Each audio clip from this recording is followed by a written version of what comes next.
Movember Canada. I'm joined today by my lovely colleagues, Rebecca and Shane. We're all going to be going through some men's health topics today: mustaches, Movember, testicles, prostates, mental health. But before we jump into that, I would quickly like to begin today with our land acknowledgement. So give me a second while I share my screen here, and remember to share sound, as tech always loves to be a little bit different.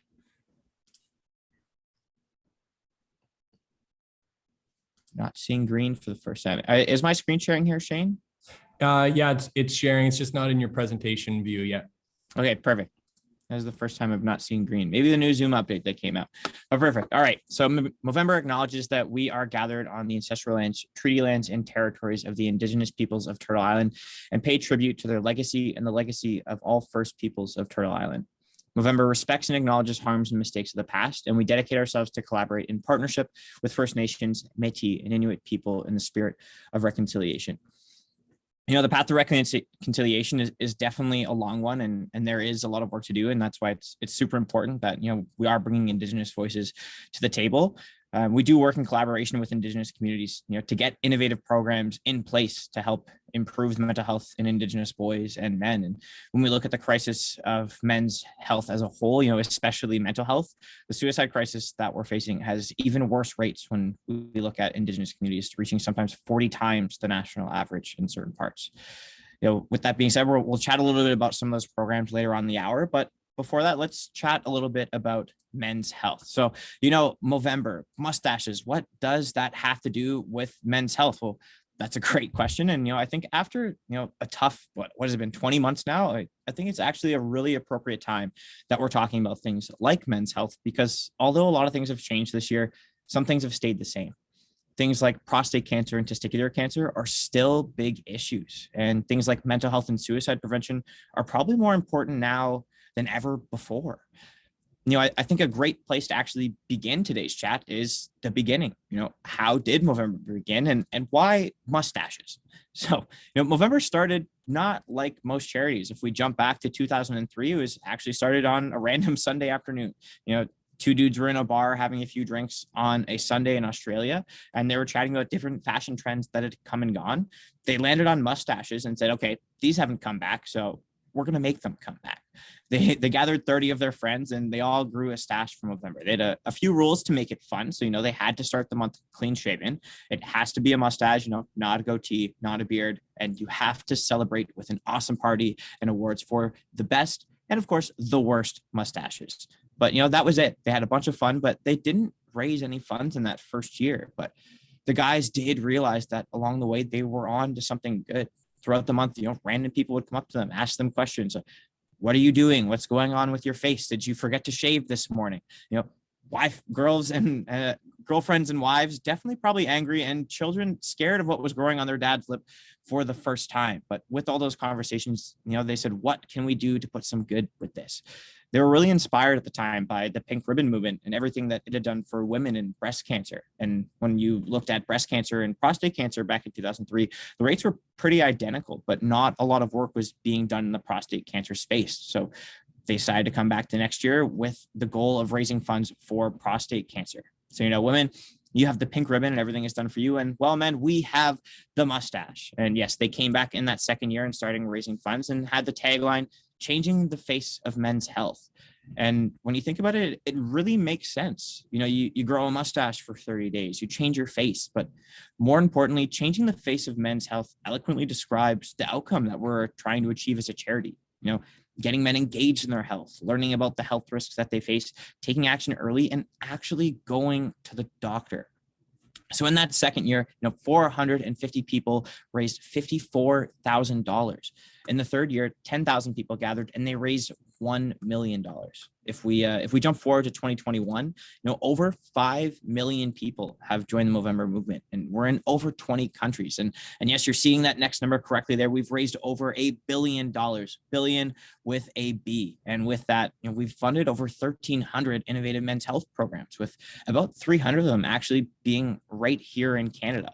Canadians really have been such amazing supporters of Movember since, it's come to Canada since 2007. I think one of the coolest things on this whole journey is that what started as, a charity for prostate cancer has grown and improved to encompass testicular cancer and men's mental health as well.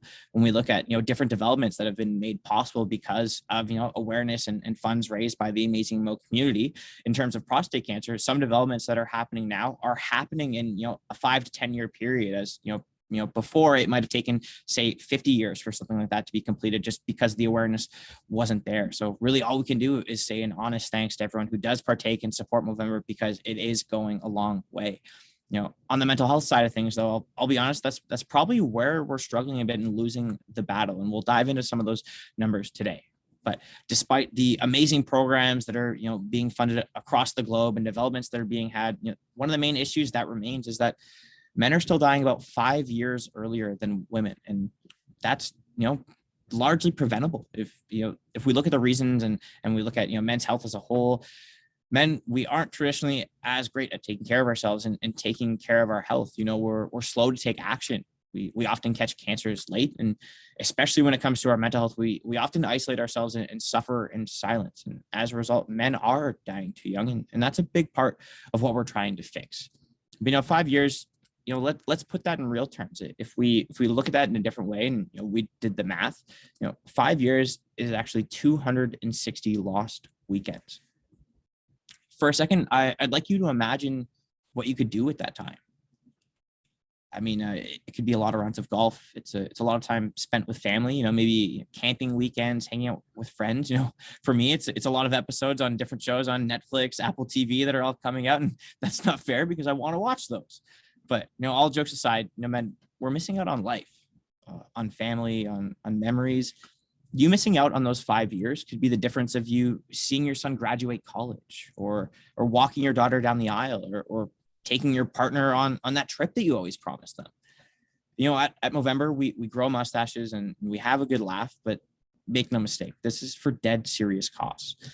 A question I get asked a ton, is Movember just for men? And no, honestly, it isn't. Of course, there are so many different ways to get involved, especially now. And growing a mustache will probably always be the cornerstone, and that's what we're known for. But we all have men in our lives that we love and that we can support and take action for.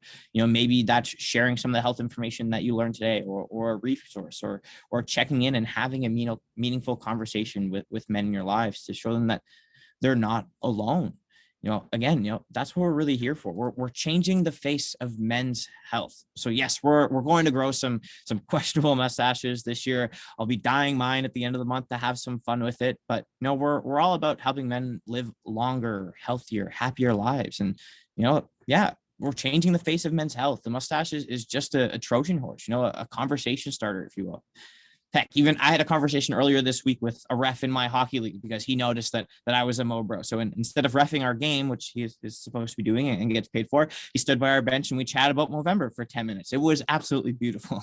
But no, with that being said, I don't think I can put Movember in as just words as this amazing video. So, here's what Movember is all about. Here's some of the programs that we're funding along the way. I hope you enjoy.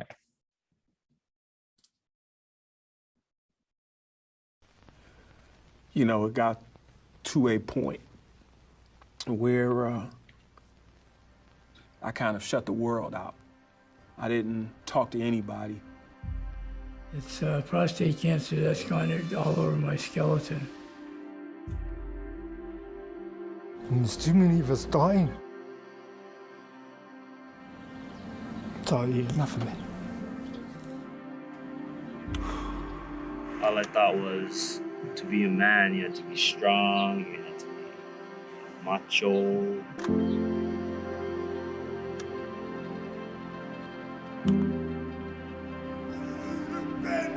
You need to be a leader in both your voice and your actions.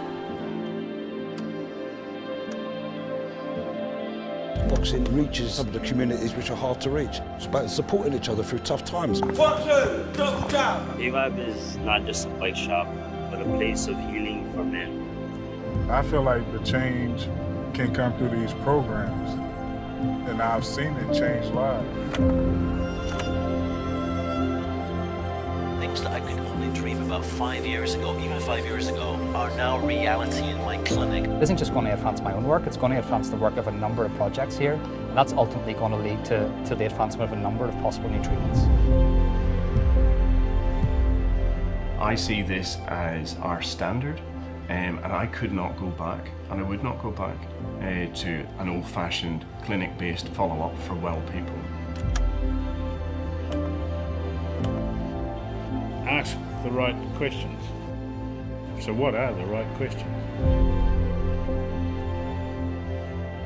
I didn't have to check them. I didn't have to ring the doctor. I didn't have to ring you. It was all there. You know those guys are keeping an eye on you. Being exposed to research is really what saved my life. The COVID crisis has what is coming.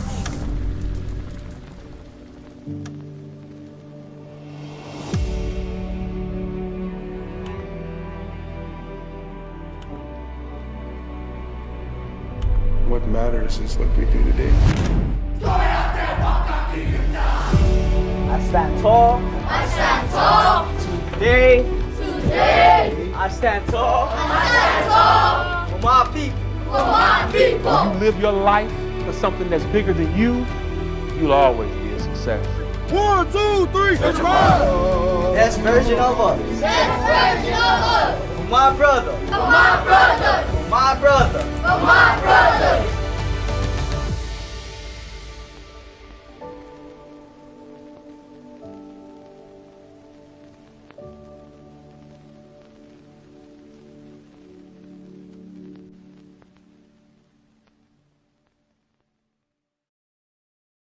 So that's it.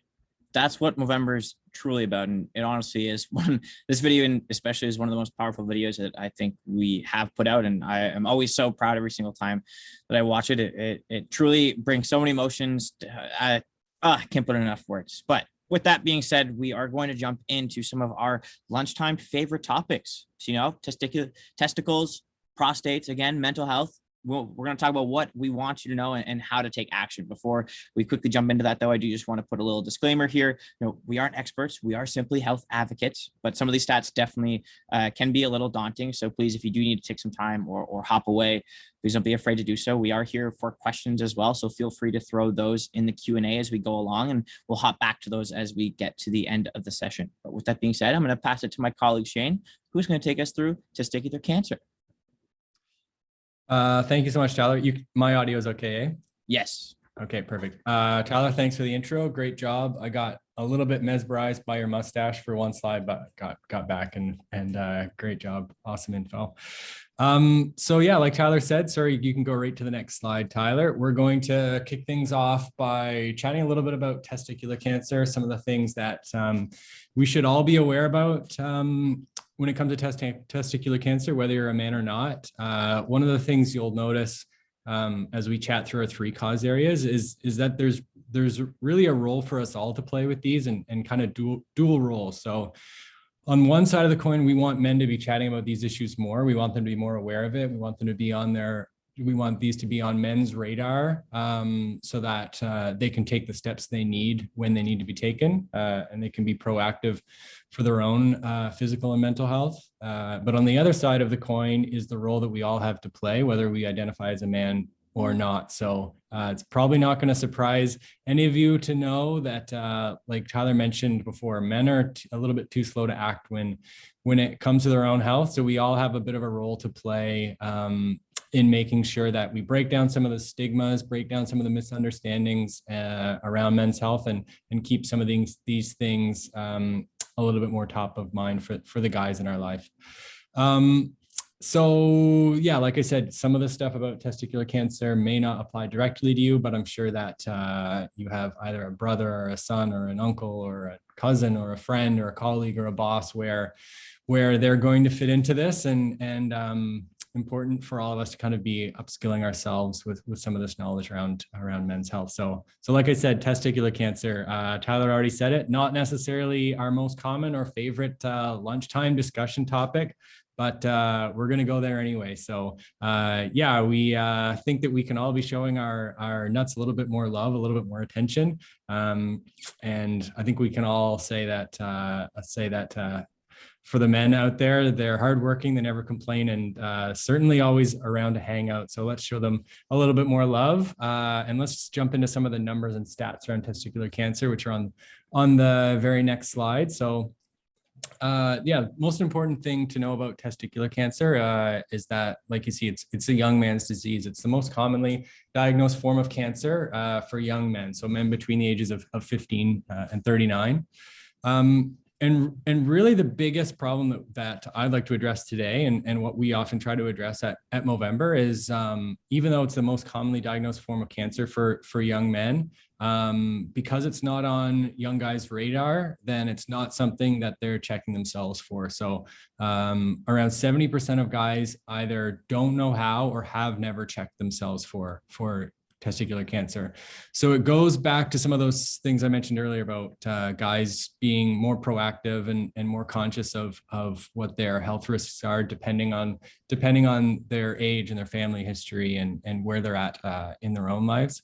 When it comes to things like wellness and self-care, unfortunately, those are words that when you hear them almost have more of a feminine connotation. You don't think of a man as being focused on self-care and focused on wellness, and that's something we want to try to flip the script on. And sorry, Tyler, you can throw the next stat up there too, which is just that the testicular rates of testicular cancer are going up. So over the last 50 years, those have doubled. So it's really something that more nice guys need to be aware of, and more guys need to be checking themselves for. And one other theme you're going to hear throughout our presentation is just the importance of catching some of these things early. So if testicular cancer is caught early, it's very treatable. Caught early, but what we mean by caught early is that it's isolated to the testicle. It hasn't spread or metastasized beyond there. When it does spread, it typically spreads to the lymph nodes. But when it's caught early, isolated to the testicle, then there's a 95% chance of survival for testicular cancer. So really positive health outcomes for 95% of men who catch it. Certainly 5% of men that were losing to testicular cancer after diagnosis. So lots of work to be done. But the most important part here is knowing how to check. So on the next slide is a really quick video. So Tyler, I'll let you switch to this slide. Check your pair. Bit of a double entendre here around pair, as you'll see with Tyler hitting play on this video.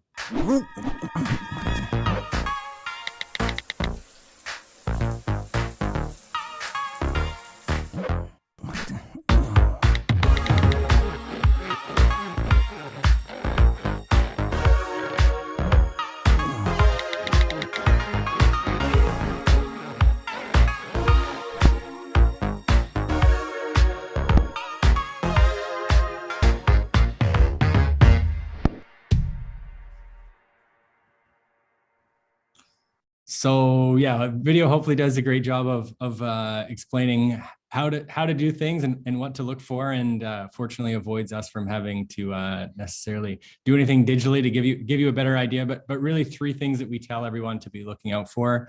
It's when you're checking yourself that you're looking for a change in shape or size. We encourage guys to check themselves about once a month, because it's important to know what's normal for you, know what feels right. And when you can identify a change, either in shape or size, like I said, then you're taking action. The other one is if there's persistent pain or abnormal pain that you're experiencing, it shouldn't be painful to check yourself. And the third is if you're noticing any lumps or bumps. Again, none of those 3 things necessarily mean that you have testicular cancer, but they do mean that you should be having a conversation with your doctor and so that they can have a look. And yeah, for those of you who have someone in your life who's in that age group that you want to encourage to be checking themselves, you can share that video with them. Or if you don't necessarily feel comfortable having a self-check conversation with them, you can point them to a digital tool that we created this year that's called Nuts and Bolts. The URL for that is just nutsandbolts.movember.com. And it has so many tools for men who are either looking to find out how to check themselves, or they're living through their own testicular cancer journey. So living with and beyond testicular cancer answers all the questions, or so many of the questions that guys tend to have when they're first diagnosed around treatment options and questions that you would normally have for your urologist, questions about potential sexual health complications after the fact. And one really cool part that's new to Canada as of this fall, it has a peer support element to it where it can connect you with other men who've gone through a similar prostate cancer journey. And you can read about their stories on there, when they were diagnosed, when they were treated, what their journey's been like so far. And that's a program that we're really excited about for this year. So quickly moving on from testicular cancer to prostate cancer. So prostate cancer, testicular cancer, like I said, is a younger man's disease. Prostate cancer affects a slightly older group of guys. And it's actually the most commonly diagnosed form of cancer for all men, period. So most commonly diagnosed regardless of age, and that kind of shows how many of these of older guys are being diagnosed with prostate cancer. And exact same thing that I said for testicular cancer kind of apply here. We all kind of have a role to play in normalizing some of these conversations around prostate cancer. One of the things that I say for myself is I grew a mustache for the first time in 2011. And you can see what my mustache looks like now. So you can only imagine how fantastic my mustache looked 10 years ago. It was sparse to say the least. But in that year, I chatted with my dad about prostate cancer for the first time. He's 60 now, so he turned 50 then. And one thing that I can say is it only slightly gets less comfortable over time to talk with your dad about his prostate. But I do it every year, and he knows that that's why I grow a mustache, and he's in the process of doing a lot of the screening that I'm going to talk about now. And fortunately, he's never been diagnosed with prostate cancer, but has had prostate issues along the way, and he fits squarely into that group. And when it comes to some of the stigma that kind of has been sticking around or persists around prostate cancer, I still think it's important to acknowledge that there are still men who are diagnosed with prostate cancer, who are treated for prostate cancer, who have their prostate cancer removed, who still don't talk about this. They don't talk about it with their own families. They can go through the journey and treat it. And in my role at Movember, I've had men share their stories with me and tell me they've never told their own kids about it. And no judgment on my part, 100%, because everyone's story and everyone's journey is their own. But it points to some social factors that are keeping men from sharing their own stories in a way that we would love them to. So Tyler, I'll let you switch to the next slide quickly. That will be 2 really quick stats about prostate cancer. So this number has changed slightly over the last decade, but right now, 1 in 9 Canadian men will be diagnosed with prostate cancer in their lifetime. Tyler used the example of his hockey team earlier. I always try to use a hockey team example here, where you look at a hockey team of men where there are 20 guys on the team. That means on average 2 of those guys will be diagnosed with prostate cancer during their lifetime. And when it comes to prostate cancer, among other cancers, prostate cancer represented 20% of all new cancer cases in men in 2020. The one thing I'll mention really quickly here, because we use that 2020 stat, is one thing that we're fearful of, because this has already started to happen, is men who will be diagnosed with prostate cancer in the next 6 months and 12 months and 2 years as things start to open up a little bit more. So where men have been putting off some of their regular screening and putting off some of their doctor's appointments because, and like at its core, maybe for honorable reasons, thinking, you know what, other people need to access the medical system more than I do at this point. I'm okay. I'll resume my doctor visits once things go back to normal. We're encouraging all men to continue that screening that they've been doing, and have conversation with your family doctor about it, because the most important thing to know about prostate cancer, which is cue for my next slide, Tyler, that I'll read exactly as I think it's on the slide. It's that when it comes to prostate cancer, knowledge is power, and early detection is key. So if there's one thing that you remember about prostate cancer from this, it's how important it is to be caught early. And excuse me, like I've said many times already, guys aren't the most proactive when it comes to their own health. And in the prostate cancer world, that's where it's maybe more important than anywhere else. So a couple of really quick stats on the next slide that I'll speak to. And it hopefully puts in pretty stark contrast how important that early detection is. So when prostate cancer is detected early, not totally dissimilar from testicular cancer that I chatted about earlier, which means when it's caught early, we're essentially saying that the cancer is localized to the prostate. It hasn't spread or metastasized beyond the prostate. For men where it's caught in that stage, they have a 98% chance of survival beyond a 5-year period. However, when prostate cancer is detected late, which means that it's spread beyond the prostate, then your likelihood or your chances of survival beyond that same 5-year period go all the way down to 26%. So certainly not a statistician, but I like the odds of 98% a lot more than that 26% chance. So I mentioned screening already. The biggest thing that people always ask, and maybe the most important thing to know about screening is who should be looking at this? At what age do you fall into that important screening period? So Tyler, I'll get you to skip to the next slide again. And the number to keep in mind is a nice, round, easy number to remember, 50. So once you're a guy, you turn 50 years old, happy birthday, milestone day in your life. Time to start chatting with your doctor about your prostate and about getting some PSA testing done. So anytime when it comes to a medical test, that's an acronym. I know things can get a little bit confusing, but PSA just stands for prostate specific antigen. It's a simple blood test. The amount of blood that they take out for PSA test is remarkably small. Normally they'll do it a few vials for multiple tests at the same time. One of them is just a little vial for a PSA test, and it's looking for an elevated level of a protein that's in your blood, essentially, that can give indications of you having some issues in your prostate. One thing I always say is a PSA is not necessarily a diagnostic tool. Very rarely will someone have a PSA test for the first time and your doctor will come back and say they think you have prostate cancer. It's more of a screening tool. And like I said earlier about knowing what's normal for you, they want to figure out what your baseline is for your PSA, so that over time they can see how it's tracking and what those numbers look like. And when it starts to increase or when it starts to spike quickly, then that's when there can be some concerns around it. The one caveat to that 50 age, that is the next stat that Ty will bring up, is you should actually be having this conversation a little bit earlier if you're in one of these at-risk groups. So if you're of African or Caribbean descent, or if you have a family history of prostate cancer, whether that's a dad or an uncle or a grandfather or a brother, then you should be chatting with your doctor about it even sooner. I'm going to use an example here. I was fortunate enough to present on a health panel last night, which pretty touching event. It was a younger guy who organized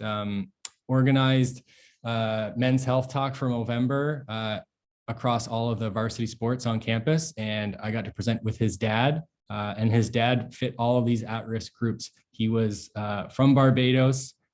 His own dad had prostate cancer. And when he was 50, he was diagnosed with prostate cancer. And he's not only sharing the story with his son to make sure that he knows that it needs to be on his radar, but with his son's buddies, and kudos to both of them, because yeah, he invited his own dad on to chat about his prostate, and tons of questions asked. And I know that the 50 or so guys who were on there last night are going to take that knowledge away, not just for them, but for their own dads and their own grandfathers, and hopefully equip them with some important knowledge so that they can have some of these conversations for themselves.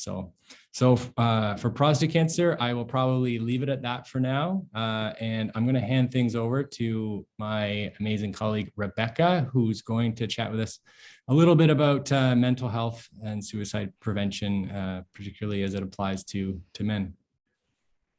Thanks, Shane, and definitely learned a lot about cancers through there. So thank you for sharing all of that and those stories.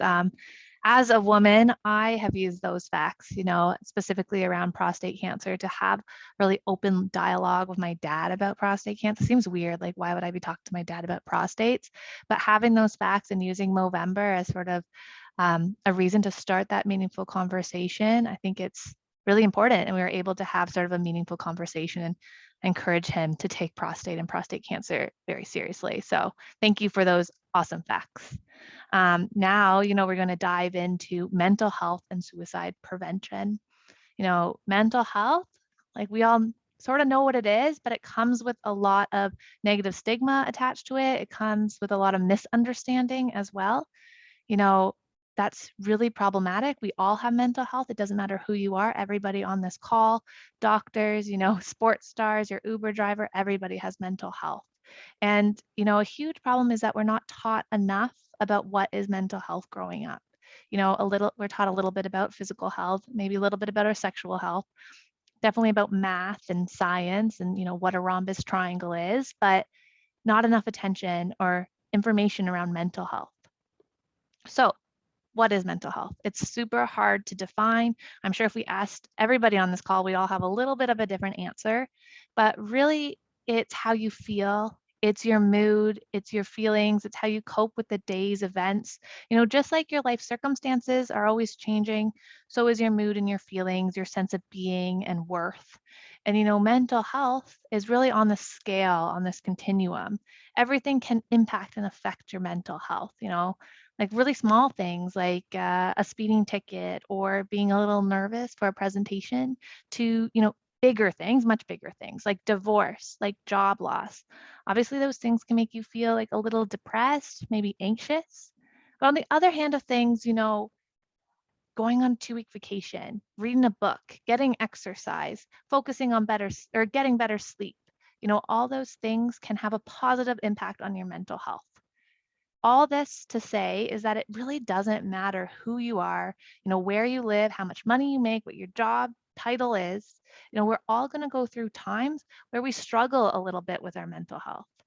And so what we want you to know is what mental health is. We want to start this conversation. We want men to be taking appropriate action when they do go through those tough times. And we want everyone to feel backed and supported by their family, by their friends, by their community. And that's how we all have a role to play. So that's great. That's what mental health is. But why is Movember tackling it? Well, because there's a problem. And these stats, can be pretty shocking. In Canada, 3 out of 4 suicides are completed by a man. And for every completed suicide, there's approximately 20 attempts. In Canada, it's actually the second leading cause of death for men aged 15 to 45. Those are quite staggering, shocking statistics. But when you see them, you realize, men's mental health and suicide might be the biggest crisis that men face today. And there is a silver lining to this, though, okay? And that is that suicide is actually largely preventable, which is really exciting because that means we can make an impact. We can change these numbers. We can lower them. And that's what Movember is all about, making an impact and lowering these statistics. To do that, we need to know why they are so high, though. Why are they like this in the first place? So if we examine the problem, I want to start off by just saying that suicide is definitely complex, right? It's rarely caused by just one single factor. But what we do know is that men feel this extra burden under this idea of what it means to be that sort of stoic guy. Like, does that mean you're always self-reliant? You're always help others, but never accept help for yourself. You always solve everything on your own. You tough it out. I think we've all heard that before. You don't talk about what you're going through. We did a study in 2019 of 1,000 Canadian men. And yeah, as you can see on the screen, those statements that came out of that survey are shocking. They honestly sort of speak for themselves. Over half of Canadian men feel that society expects them to be emotionally strong and show no weakness. Over a third of Canadian men say that they will not talk to others out of fear of to avoid feeling unmanly. Yeah, Those are hard standards to live up to, honestly, impossible. When you hear them and you see them, you realize you can't really address men's mental health without also talking about this idea of masculinity, some of the toxic sort of traits around what it means to be that stoic guy.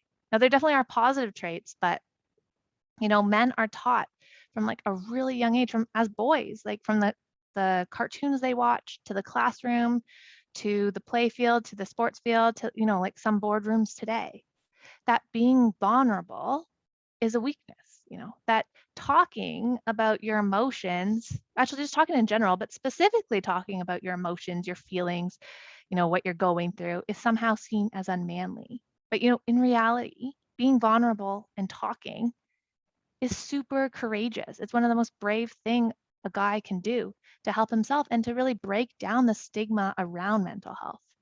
So, we actually have a video. It's called Being a Man of More Words, and it does a great job of explaining this.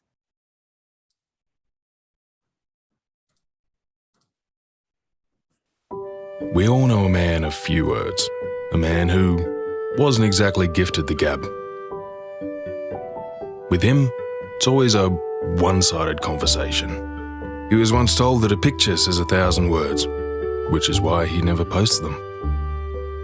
Invite him for a quiet one, and you'll get exactly that. How's work? And when asked to say a few words... Mark Davis. Well done, Mark. Come up here. Come on. Thanks. He takes it literally. Short and sweet, Mark. He's the type of man who'd sing an instrumental at karaoke. Have you been to... And he's often described as a good listener. Really nice. Was there many songs, honestly? And there you go. So they go up there. But he's never been famous for his goodbyes. But even a man of the fewest words knows that when times are tough, a few words just aren't enough. So if you're feeling like things just aren't quite right, be a man of more words. Tell someone, because talking saves lives. Great video. I think we all know somebody, maybe you are just like Mark, but we need to talk. We need to flip that script, make it okay to talk when you're going through a tough time. We don't want people suffering in isolation or in silence, and we want them to getting the resources and the help that they need. In the meantime, we know that men aren't comfortable reaching out. They're not comfortable talking. So they often try to mask their signs that they're going through a tough time. They're trying to mask it. They don't want you to know. But there's certain things that we can be looking out for, things like a man becoming more irritable and aggressive, maybe, things that didn't used to tick them off or ticking them off a lot quicker all of a sudden. They're working compulsively. They're really throwing themselves into the job. They're isolating themselves from their family, their friends. They're hard to get a hold of. They're drinking more. They're doing more drugs. They're engaging in higher risk activities. Now, those are some things we should definitely be looking out for always, but specifically during times of transition, during significant life events that are definitely more stressful for people, for guys. Some of these make sense. The loss of a job, that's obviously very, very hard. Relationship breakdowns, end of relationships, divorce, physical health challenges, being diagnosed with cancer or a disease or an illness. Those are all negative things that are obviously going to bring on a lot of stress. Sometimes we don't think about positive life events that can bring on a lot of stress as well, that can affect your mental health. Retirement. This is something we all many of us look forward to, right? But it's a huge transition in your life. Maybe all your friends are at work. That's it. Your routine for the last 30 years is going to change in one day. So a lot of people might not be prepared for what that time of transition is going to make them feel. Same with becoming a father. It is such a positive, exciting time to bring, new life, a new child to your family. And you might not be prepared or aware of, how that's going to affect your mental health. Again, your sleep schedule is changing. You're now responsible for a new family member, financial pressures, your social connections a little bit different. You might feel disconnected from your friends. So we have to think about all these times of transition when we should definitely be checking in with each other, checking in with the men in your life. And sort of speaking about times of transition, COVID-19, has been a time of transition. This time last year, we were in lockdowns, we were in social isolation. Now we're in like this new reopening situation, hopefully not going into another wave. Masks, vaccine passports, it's weird. It's actually this like negative perfect storm for mental health struggles between pressures and family pressures, job pressures, dealing with change and uncertainty. If you can see on the screen, 65% of Canadians men believe that their mental health is worse today than it's ever been. 31% reported weakened relationships with their friends and family and colleagues. A third of Canadian men are feeling more lonely now, more often. So when you think about that, we should be checking in with each other at times of transition, and you think about COVID-19 and these stats, you realize we need to be checking in now more than ever with people in our lives, making sure they're okay, giving them the opportunity to share what they're going through. So that's what we're going to talk about next, how to have and start those meaningful conversations. First, you got to spot the signs and then provide somebody the opportunity to talk. So with that, we have a video. It's actually about spotting the signs. How can you spot a bro who's feeling low?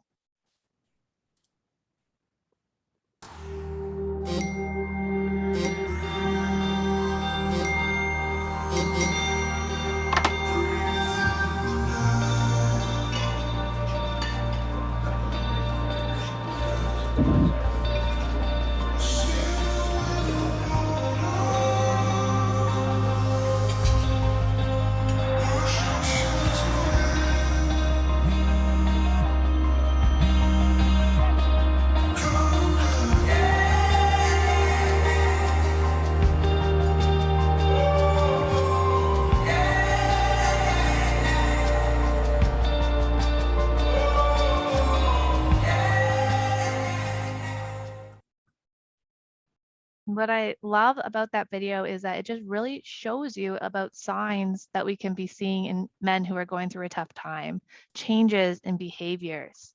We had this awareness campaign a few years ago. It's called, Can You Spot a Bro Who's Feeling Low? Does Mr. Laid Back seem a little bit on edge now? Has the king of your group chat, the guy who's always chatting, gone quiet? He's not really participating as much as he used to. The life of the party animal, is he just not feeling it? He doesn't want to come out anymore, or he's just not bringing the same sort of energy and enthusiasm he used to. The sporty one, like he never misses a session, but he hasn't been to the last couple games. Those are signs that you should be looking out for that kind of shows you that a guy in your life might be struggling. You should reach out, check in on them, see how they're doing. Now, those conversations can be hard to start. I've definitely been here before. Maybe you're here right now, but somebody who is going through one of those times of transition. Somebody who might be struggling, but you don't reach out, right? Because maybe you're not the best person to reach, or you think you're not the best person to reach out to. You don't know what to say. You don't want to say the wrong thing. But the problem with not reaching out and starting that conversation is that that person who's struggling remains in isolation. They don't know that anyone saw them, that anyone noticed that they're struggling. And, by giving somebody, just opening up that conversation, giving them a chance to share what they're going through, it's the best gift you can give somebody, but it can actually end up saving a life. So yeah, they're hard to navigate, but here at Movember, we have a framework, a quick acronym that is going to help you navigate these conversations. It's called ALEC: Ask, Listen, Encourage Action, and Check In. So first, you're going to find a great private spot to have a conversation with somebody that both parties feel comfortable. Definitely not like a group Zoom call. We actually know that men feel more comfortable when they're have these meaningful conversations side to side versus very confrontational. Either way, find a comfortable spot and check in. Ask them how they're doing and show that you noticed. Absolutely nothing is wrong with pointing out that you spotted a sign, that you noticed a change in their behavior, or that you notice that they're struggling. Hey, Shane, you're normally so chatty on the group chat, and I know you lost your job a few weeks ago. How are you holding up? that's a hard thing to respond to. We know that guys don't like to talk, so they might brush you off. They might say, yeah, everything's fine. I've actually been enjoying it. And did you see the Leafs game last night? But stay curious, follow up and be vulnerable yourself. Like we said, that takes a lot of bravery and courage. And actually, people like to reciprocate when another person is being vulnerable. So yeah, I'm having a really tough week myself. I'm going back to the office and figuring out the schedules with the kids. Like me and my wife, we've been fighting a lot. I know you're going back to the office next week. How are you doing? How are you holding up? Once you get a good conversation started, you have to listen. Listening might be the hardest part. As humans, we're problem solvers. We want to give advice. But right now, listen, try your best to understand, show empathy. Ask what we call clarifying questions, which is like, what do you mean when you say that? When did that start? Ask questions that will help you understand what they're going through. And then encourage action. Encourage actions that they can take today to improve their mental health. Maybe that is focusing on better sleep, focusing on eating better, getting back into exercise or a hobby they love. And also encourage them to talk, because maybe you're the very first person they've opened up to, they're talking to about their feelings. They can talk to their friends, to their family, to their partner. They can also talk to a doctor, to a therapist, connect them with resources, Movember resources, your company resources, community resources, to help them. And then don't let the conversation stop. Check in. We know that men actually like when you schedule a check-in, because then they're prepared and they know that you're going to follow up with them. Either way, check in, see how they're doing. Don't let the conversation stop after just one time. How are they doing with this conversation, but how are they doing in general? Show them that you have their back. You're with them through thick and thin, through whatever they're going through. So really, that is ALEC. It's not rocket science, definitely. It's 4 letters that can help you navigate one of those conversations. But, we're on a lot of these Zoom calls. And if you're anything like me, you might forget these 4 letters and this acronym by the end of today. So Movember actually funded this program called Movember Conversations. It's an online digital mental health tool. You can see it by using that QR code on the screen or conversations.movember.com. It is a site that you can go on to upskill yourself, to really build trust and confidence in your skills to navigate, one of these meaningful conversations. It's actually interactive 5-minute scenarios where you can practice, talking to somebody about a tough subject, about job loss, about social isolation, loneliness, family pressures. And even I've been through it and I learned like some new skills, and it gives you really the confidence to feel ready to check in with anybody in your life, because we should be checking in with each other. I think if you want to pass forward to the next slide, this is just the QR code is still there. Also on Movember at Movember Conversations is a lot of additional resources that really dive deeper into ALEC. It goes through each and every letter and gives you more tips and tricks so that you feel confident and ready to check in with each other. Really encourage everybody to take just 5 minutes today to check in with a loved one, to check in with a friend, to check in with a colleague, because having that conversation, like we said, is an opportunity to save a life potentially. So if you think someone's not doing good, reach out to them. Do something, plan a walk, plan a catch up, use that ALEC framework to have a meaningful conversation. Be there, listen, share what's happening with you too. How we break the stigma, guys, is by being vulnerable ourselves, talking more, and making it okay for others to talk as well. With that, I'm going to pass it over to Tyler to really wrap us up and share where some of the funds go this month.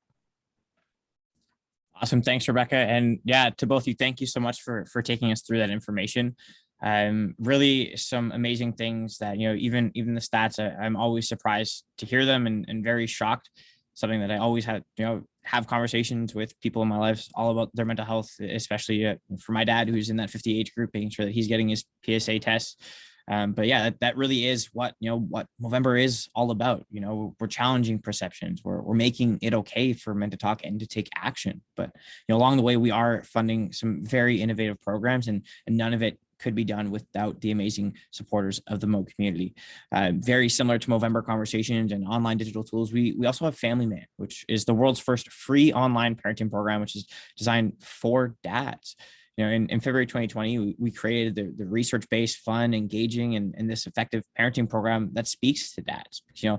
As we know, with times of transition and becoming a father definitely can be very difficult times in a man's life. So you can access this at familyman.movember.com. Some of the real challenges of parenting are that they take that poor mental health approach, but only 20% of people participating in the parents programs are dads. So how are we going to engage them further? And that's why this tool was created. Approximately 70% of Canadian men will become fathers at some point in their lives. So this is really a useful tool that you can share. I've shared it with my brother, who became a dad last December. This is geared towards the 2 to 7 age group, but I mean, definitely getting ready to gear up for that and deal with everything that involves parenting. I just get to be the happy uncle. But yeah, so it's an evidence-based program delivering strategies and parenting tips. And currently there are 3 episodes, which are around 15 to 20 minutes each. But again, reinforcing positive behavior, managing misbehavior, and managing high-risk situations. So again, definitely recommend that you check this out. Another program that has been funded with funds is Breaking the Ice.